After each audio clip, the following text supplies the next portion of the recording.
Hello guys, welcome back to Padhai Badhai. I hope कि तुम सब अच्छा कर रहे होगे।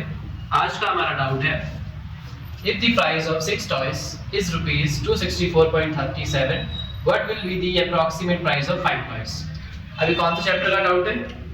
तुम्हारे चैप्टर चेन रूल।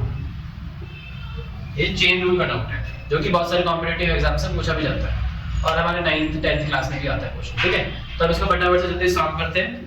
इसको हम स्टेप बाय स्टेप सॉल्व करेंगे, जैसे कि मैंने प्रीवियस वीडियो में परम्यूटेशन एंड कॉम्बिनेशन या फिर किसी भी चैप्टर का अगर बेसिक चाहिए तो मैंने बना रखा है। तो इस चैप्टर का भी बेसिक मैंने वीडियो बना रखा है, तो वहां पे जाके देख सकते हो कि हमने कैसे स्टेप बाय स्टेप इसको सॉल्व किया है। ठीक है, तो पहला स्टेप क्या करेंगे? पहला स्टेप हम इसको जल्दी से पढ़ेंगे कि क्या कह रहा है। If the price of 6 toys is rupees 264.37 what will be the approximate price of 5 toys. अगर 6 टॉयज का प्राइस 264.37 है तो 5 टॉयज का प्राइस कितना होगा? ठीक है, तो हम यहाँ पे एक टेबल बना लेते हैं फटाफट से। Second step will be make a tabular. हमारे पास दो क्वांटिटीज है, एक तो टॉयज और एक कॉस्ट। ठीक है, इसका टेबल बनाते हैं। पहली क्वांटिटी हमें दे रखी टॉयज 6 डाल दिया। 6 टॉयज की कितनी प्राइस है?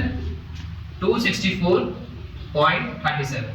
अब सेकंड में क्या दे रखा है? हमें 5 टॉयज दे रखा है और हमें इसकी प्राइस निकालनी है, तो हम इसको प्राइस को क्या मान लेंगे? x। ठीक है, समझ में आया? हमने टेबुलर फॉर्म बना दिया इसका ताकि हमें इजी करने में। अब हम क्या करेंगे? हम आइडेंटिफाई करेंगे कि ये डायरेक्ट प्रोपोर्शन है कि इनडायरेक्ट प्रोपोर्शन है। ठीक है, तो डायरेक्ट प्रोपोर्शन और इनडायरेक्ट प्रोपोर्शन क्या होता है? डायरेक्ट प्रोपोर्शन जब होता है कि जब एक क्वांटिटी बढ़ती है तो दूसरी क्वांटिटी भी बढ़ जाती है। तो हम यहाँ पे देखते हैं कि जो एक क्वांटिटी घट रही है, यहाँ पे 6 से 5 हो रहा है तो यहाँ पे क्वांटिटी घट रही है, तो ऑब्वियसली जो कॉस्ट है वो भी घट जाएगा। तो हमने यहाँ पे एरो बना दिया। ठीक है, तो समझ में आया कि जो क्वांटिटी है वो गिर रही है, यहाँ पे भी गिर जाएगी, कॉस्ट गिर जाएगी। टॉयज गिरेगा तो कॉस्ट भी गिर जाएगी। तो यहाँ पे मैंने नीचे एरो कर दिया, यहाँ पे भी मैंने नीचे एरो कर दिया। ऐसे एरो का बहुत यूज होता है जब डायरेक्ट प्रोपोर्शन होता है। ठीक है, अब हम इसको रेशियो में कर लेते हैं कन्वर्ट। इसको और इसको हम लिख देंगे 6/5। क्यों? क्योंकि जो एरो हेड होता है इसको कहते हैं एरो हेड। इसके साइड में जो क्वांटिटी होती है उसको हम डिनोमिनेटर में लिखते हैं और ऊपर वाली क्वांटिटी को हम न्यूमरेटर में लिखते हैं। ठीक है, 6/5 इक्वल टू का साइन डाल देंगे और यहाँ पे कर लेंगे 264.37 अपॉन x। तो समझ में आया? अब इसको सॉल्व कर देंगे। क्रॉस मल्टीप्लाई से x इधर चले जाएगा, 5 इधर चले जाएगा। 6 into x is equals to 264.37 x into 5 आएगा। यहाँ पे x की वैल्यू क्या आ जाएगी? 264.37 into 5 upon 6। यहाँ से हम वैल्यू हटाएंगे तो x is equals to यहाँ पे जब हटाएंगे तो यहाँ पे 100 आ जाएगा।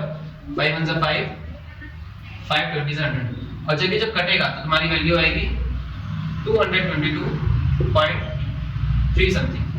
तो हमें अप्रॉक्सीमेट प्राइस बताना है, तो हम अप्रॉक्सीमेट प्राइस क्या लेंगे? 222 रुपीस। तो 5 टॉयज का प्राइस कितना होगा? 222 रुपीस। ठीक है, इसको हमने स्टेप बाय स्टेप सॉल्व किया है ताकि तुम्हारे लिए इजी हो।